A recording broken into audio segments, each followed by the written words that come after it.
Imagine celebrating your wedding anniversary and not a single person shows up to congratulate you. Not your closest circle. Not the people who stood next to you on your wedding day. Not even the celebrities who traveled from across the globe to celebrate alongside you. Just silence. Total, undeniable, very public silence, right in front of 4.5 million followers watching it happen in real time. That is exactly what unfolded for Harry and Meghan this weekend. And that was only one piece of what became perhaps the most chaotic and self-inflicted 72-hour stretch the Sussex operation has seen since stepping away from royal life. What makes it remarkable is this: nobody caused it for them. No palace insiders, no tabloids, no aggressive reporters. Every moment happened because they walked directly into it themselves, posting one Instagram update after another and leaving the entire situation out in public view. Tonight, we're breaking down every part of it. The anniversary post nobody amplified. The photo that likely should have remained buried in the archives. The candle controversy that crossed a line even loyal supporters struggled to excuse. The kitchen now being described as a visible metaphor for the collapse of the post-royal vision. The Finnish politician selfie. 4 candles sitting on an 8th anniversary cake. Every moment, one step at a time. And we start with the anniversary because that was where everything began to unravel. 8 years of marriage. By any reasonable measure, this should have been one of the easiest public relations moments imaginable. A simple victory. A soft, warm moment the public was fully prepared to embrace. Their original wedding reached billions worldwide. The images from that day remain some of the most recognizable royal photographs of the modern era. All the Sussex team really needed was a tasteful, restrained anniversary post, and then allow the goodwill to arrive naturally. Instead, they overloaded everything. A large tribute montage, multiple posts, branded product releases connected directly to the anniversary itself. And hidden among the carefully chosen images shown to 4.5 million followers sat one photograph that, based on every account available, probably never should have left the private archive. The image appears to show Prince Harry during the wedding itself in what visibly resembles a tense exchange. Commentary spreading through royal circles, first gaining traction through the popular account according to Taz, suggests the interaction may involve the Wales family nanny. Several viewers noted that the children visible in the frame seemed uncomfortable or uneasy.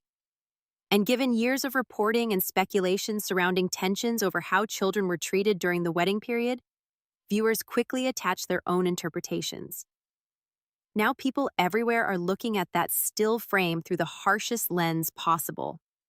There are really 2 ways this can be interpreted. The first is that it happened deliberately.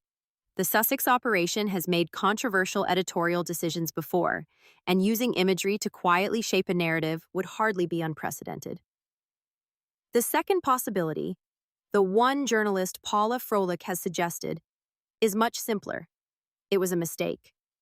Her argument is that Meghan often tends to over-explain a point by including too many images where one would have been enough.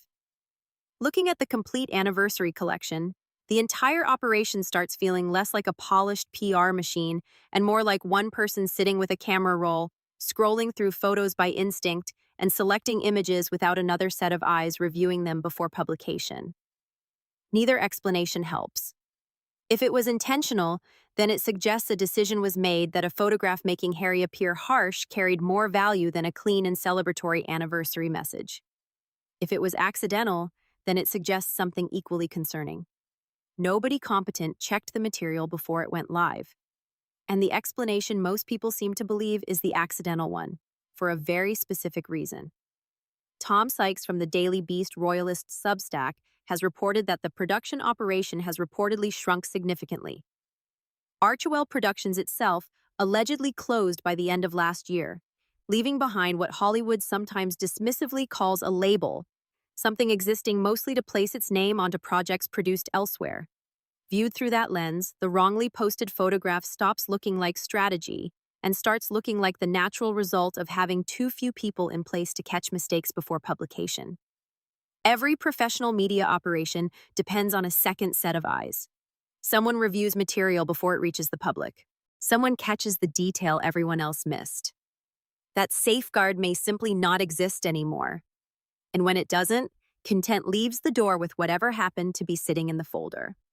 If Hollywood Today is bringing you the full story other channels miss, hit the like button. It really does help us reach more people.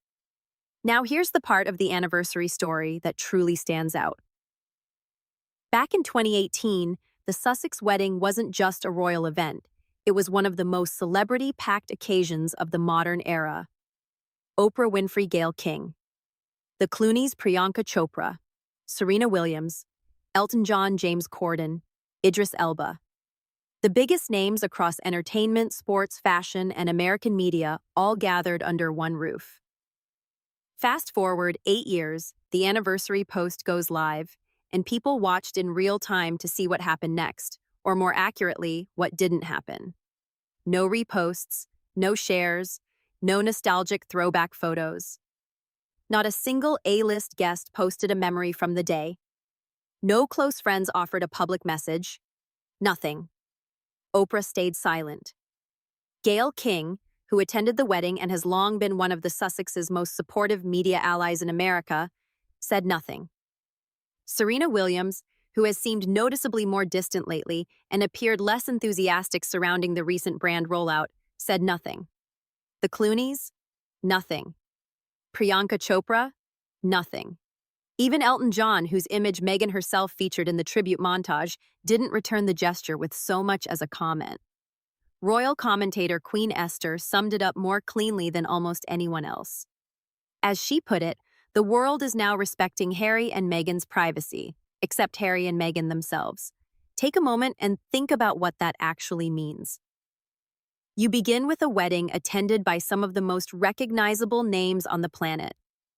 Then 8 years later, not one of those people publicly wishes you a happy anniversary. Not one post, not one story, not one visible gesture of any kind. Celebrity friendships operate differently. Public figures manage their image carefully and strategically. They know when a major anniversary arrives. They know when a public acknowledgement is expected between close friends. And they understand something important. In celebrity culture, silence is rarely neutral. Silence speaks. And when an entire room of A-listers, many of whom posted publicly that very same week about personal moments involving other friends, collectively chooses not to write even a single line for you, that does not feel like coincidence. That is not everyone suddenly becoming busy at the exact same moment. That looks like a polite, coordinated, unmistakable cooling of an entire social network. And it unfolded publicly in front of 4.5 million followers on what was intended to be the most heartfelt post of the year. But there was another detail hidden in the anniversary content that close observers noticed immediately. The tribute video included cake imagery featuring 4 visible candles. 4, not 8. This was an 8th wedding anniversary. Either someone on the team simply failed to count, or the image had been reused from an earlier anniversary and inserted without updating it. Or, in the most generous interpretation possible, someone just thought 4 candles looked better aesthetically. None of those possibilities help, because every explanation points toward the same conclusion. The Sussex operation may no longer have either the staff structure or the discipline needed to catch the kind of mistake a functioning PR machine would never allow outside the building. And where did the only public anniversary wishes actually come from? Queen Esther observed, with the kind of dry humor that tends to hit hardest, that the only visible anniversary congratulations appeared to come from airline crew members who had reportedly been informed ahead of time. From a wedding guest list filled with global celebrities to a celebration roster of flight attendants. That is the social trajectory people are now talking about. Subscribe to Hollywood Today and leave your thoughts below. What part of this entire weekend do you think caused the most damage? Now let's move to the candle, because this may have been the moment where even the friendlier media voices quietly stepped back. The As Ever brand has steadily rolled out products all year long. Jams, honey, marmalades, lifestyle packaging. The pantry video that kicked off the weekend content push served as a showcase for the broader collection and directly encouraged audiences to shop the full line. Lifestyle brands sell lifestyle products. Plenty of celebrities build businesses around exactly that model. But tying a newly released candle directly to the wedding anniversary itself crossed a line that even patient observers immediately noticed. The Sussex brand has already faced criticism over products that appeared connected to the late Queen Elizabeth. Earlier in 2026, Tom Sykes covered another candle controversy involving a press release that reportedly had to be revised quickly after attention focused on references linked to Her Majesty, shifting emphasis instead toward the founder's daughter. This weekend, the emotional connection used to frame the product launch was the wedding itself. A wedding funded in significant part through British taxpayers and supported by the institutional resources of the royal family had now, 8 years later, become the promotional backdrop for selling a candle. And the criticism here has not primarily come from longtime skeptics. Some of the concern has come from people who were previously quite sympathetic toward Harry and Meghan. Because the argument itself is fairly straightforward. Even within a fully commercial lifestyle brand, there are some things people feel should remain separate from product marketing. And a wedding supported by the same institution you have spent 6 years publicly criticizing may be one of those things. 3 product launches. 3 separate rounds of entirely avoidable controversy. In a normal brand environment, even one of these situations would have triggered internal meetings, reviews, and changes to the approval process. But judging by every signal available, none of that tightening appears to have happened here. The candles keep rolling out as quickly as the team can push them out the door, and the fallout seems to get addressed afterward through revised press releases and quiet edits. That is not how a serious lifestyle company functions. That is how a brand behaves when the pressure to generate short-term revenue begins outweighing the discipline required to protect a long-term identity. Now let's talk about the kitchen, because according to Tom Sykes, writing publicly this week, the kitchen may have become the visual symbol of the entire failure. For weeks now, observers have noticed something interesting. Meghan's newer content appears to be filmed repeatedly in what looks like the same recognizable kitchen setting. Orange-brown wooden cabinetry, copper pots hanging overhead. The latest as-ever promotional video, in which Meghan leans against a window and sips tea with an expression positioned somewhere between aspirational and carefully staged, appears by every visible indication to have been filmed in the same rented farmhouse location previously used for the original With Love Meghan production. Not the family kitchen in Montecito, a rented one, a functioning production set. And once you realize that, the obvious question immediately follows. Why would Meghan, of all public figures, create lifestyle brand content inside a rented farmhouse kitchen rather than her own?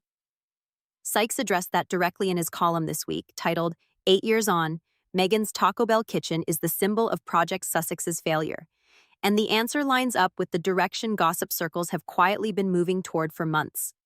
According to those reports, her actual kitchen simply was never remodeled. The Montecito house was purchased back in 2020. Parts of the property reportedly date back to renovation work completed by previous owners. And by these accounts, the kitchen itself has remained largely untouched ever since. Now consider where this is happening. Montecito in 2026 is a place where wealthy homeowners often renovate immediately after purchasing. Not small updates, complete redesigns from the foundation upward. According to Sykes, someone familiar with local social circles described the Sussex property, in Montecito terms, as something of a laughingstock. Because in a community where major renovation projects are practically a pastime among the wealthy, failing to update even the kitchen after 6 years becomes noticeable. Not tabloid gossip, local gossip, the kind neighbors observe quietly and mention in conversations behind closed doors. But this is where the kitchen stops being just a kitchen and starts becoming a symbol. And it's worth slowing down here because Sykes's point is actually more precise than it first sounds. The entire post-Royal Sussex project was built around a specific California vision. Aspirational living, quiet luxury, curated interiors. A carefully presented image of a couple who had stepped away from institutional limitations and created a life completely on their own terms. The exact lifestyle Meghan was reportedly imagined to have wanted for years. That vision required something fairly basic. At minimum, it needed a kitchen worth showing publicly. And now, 6 years later, the kitchen appears so unsuitable for that purpose that the brand has seemingly been forced by necessity to build its flagship content inside someone else's farmhouse and present that as the lifestyle. Now compare that with Frogmore Cottage. Back when the Sussexes were still senior working royals, renovation work on that property, funded through institutional resources, was reported to cost somewhere near $2 million. The kitchen there was bright, modern, filled with natural light. Meghan reportedly took an active role in design decisions and by most accounts participated heavily in shaping the space. So there is already a history here. The lifestyle project clearly can produce a beautiful kitchen when somebody else handles the bill. Once the cost depends on the commercial strength of the brand itself, the kitchen apparently stays exactly as it looked when the property was first purchased in 2020. And that becomes the underlying lesson embedded inside the entire kitchen story. The rented farmhouse video may have unintentionally written that lesson in full public view. The dream of California escape seems to have required a financial engine the post-royal project has struggled to produce. According to Sykes's reporting, local sources interpret the unchanged kitchen as a sign of weakening financial momentum. Viewed through that lens, the kitchen is no longer simply a design decision. It becomes a balance sheet sitting directly in front of viewers, visible to anyone who knows what details to watch. And in Montecito, the neighbors apparently know exactly what they're looking at. Now widen the lens a little because the kitchen issue fits into a larger pattern developing over recent weeks, one that should concern anyone following this operation closely. Earlier this year, Australia became something of a polling disaster. The Sussexes arrived for an Invictus-connected appearance and coverage surrounding the visit was described by their team as impactful and meaningful. But according to independent web traffic measurements, public engagement with Sussex-related content actually declined during the visit itself. The official explanation was simple. You had to be there. That things felt different inside the room itself. But that argument did not survive contact with the numbers. Because numbers do not care what the atmosphere felt like. Data does not respond to mood. During that same trip, Meghan was photographed taking a selfie with a Finnish politician who at the time was facing significant allegations involving racism and sexual harassment. Now think about what normally happens in a functioning royal communications operation. Any public appearance, any visible interaction, any photograph with a potentially controversial figure goes through vetting. Background checks happen, teams review names, risks get identified before cameras click. By every visible indication, none of that happened here. Either nobody looked into it at all, or someone did and moved forward regardless. And neither possibility leads to a reassuring conclusion. Because both point toward the same issue underneath, nobody appears to be properly managing the room before she walks into it. Then came Geneva. Meghan stood before an audience gathered in an almost empty public square, speaking alongside one of the most senior global health officials in the world. But before that speech could even begin, a different story had already taken over. The night before, Meghan had posted an Instagram image featuring her 4-year-old daughter in a wardrobe scene that directly undercut the very message she was preparing to deliver publicly. Nobody flagged it, nobody stepped in, nobody made the call to delay it or quietly remove it before publication. The post went live. The contradiction was spotted almost immediately. And before the speech itself had even begun, the narrative surrounding it had already shifted. Australia, Geneva. And now this weekend. 3 significant public moments in a row. 3 separate examples of entirely avoidable damage that a functional communication structure likely would have prevented. Because at some point, the individual moments stop being the story. The pattern becomes the story.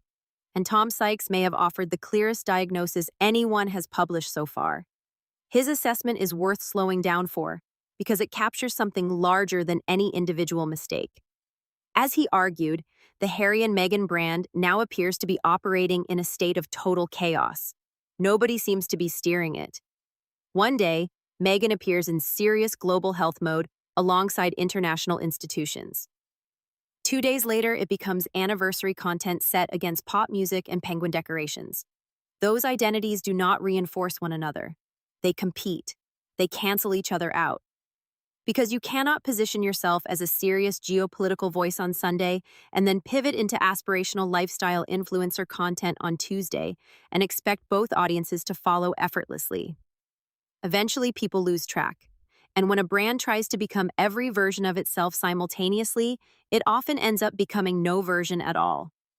Paula Froelich, who has followed this story closely and generally approached both sides with sympathy, said something this weekend that landed differently than most commentary. She admitted she was almost beginning to feel bad for Meghan at this stage. She emphasized almost, but the observation underneath sounded genuine. The latest as-ever promotional material, the soft focus lighting, the carefully posed window shots, the cinematic gaze into the camera, was no longer simply promoting products.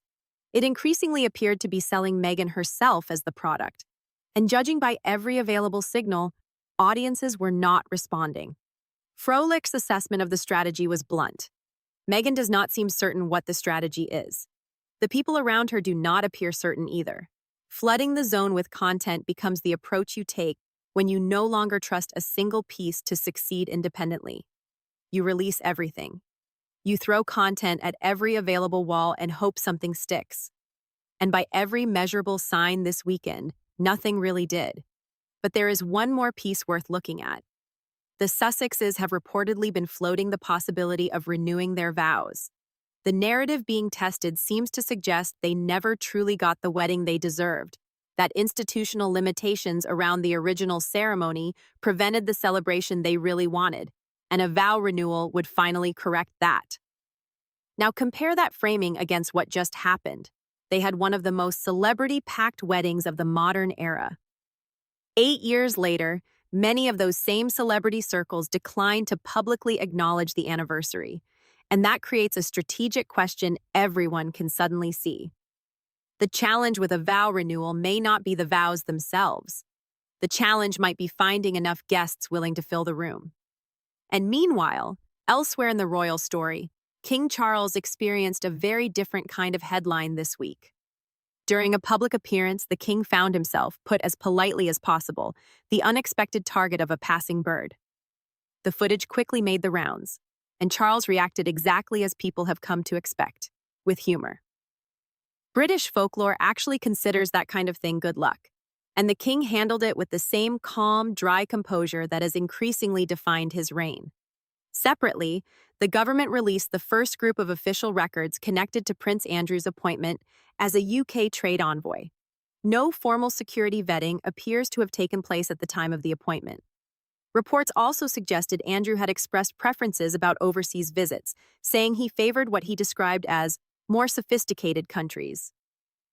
One internal memo further recorded that Queen Elizabeth had been especially supportive of seeing her son take on a visible national role. That final line may actually be the most politically delicate detail in the entire document release, because what it suggests is something fairly uncomfortable. The appointment appears to have moved forward not because of qualifications or process, but because of a mother's personal preference. And it happened without the type of security vetting that virtually any public appointment of that level ordinarily would have required. And this is only the beginning. More document releases are still coming. And with every new batch, the same problem returns for Charles, a chapter he has spent years visibly trying to move beyond. He cannot rewrite what already happened. All he can do is continue the approach he has already been taking, steadily removing Andrew from visible positions and making clear, through action rather than statements, that the institution is moving in a different direction. Some inherited problems eventually fade on their own. By every available indication, the Andrew issue does not appear to be one of them. There are more chapters ahead, and each one will likely require the same measured discipline this reign has relied upon so far. So this is where the week ultimately arrives. On one side of the family, there is a kitchen that somehow became a metaphor, a candle launch that crossed into uncomfortable territory, an anniversary marked mostly by silence, a wrongly posted photograph that may have ended up revealing more than anything intended over the last 8 years. and a promotional video filmed somewhere that apparently was not even home. On the other side, there is a monarchy quietly dealing with a slow stream of documents involving another family controversy, a passing bird incident handled with characteristic humor, and the routine, unglamorous, unflashy work involved in operating an institution that has existed for 1,000 years and has never seemed particularly interested in rushing. Because warmth cannot be manufactured simply by flooding social media for one weekend in May. You cannot take a kitchen your own neighbors reportedly mock and transform it into the centerpiece of a lifestyle empire. You cannot present yourself as a serious international advocate on Sunday and then pivot into selling wedding anniversary candles on Monday and expect audiences to accept both versions equally. And by every signal available, you also cannot expect continued public support from celebrity friends who once stood beside you at the altar when the operation surrounding you has evolved into something their own communications teams now seem determined to avoid. And the silence surrounding this anniversary made that reality impossible to ignore. 8 years. That is the number. 8 years since one of the most watched royal weddings of the modern era, featuring one of the most star-studded guest lists ever gathered in a single place. 8 years leading to a weekend where no one posted, no one publicly reached out, and the only visible congratulations reportedly came from airline staff who had apparently received advance notice. The kitchen told one story, about finances. The anniversary silence told another story, and perhaps a more significant one, about where relationships may truly stand. And over this weekend, both became impossible to overlook. So what do you think? Can the Sussex operation still realistically change course from here? Or was this the week where the entire project finally began visibly unraveling in public? Leave your thoughts below. Subscribe to Hollywood Today so you do not miss what comes next. And hitting the like button genuinely helps us reach more people. See you in the next one.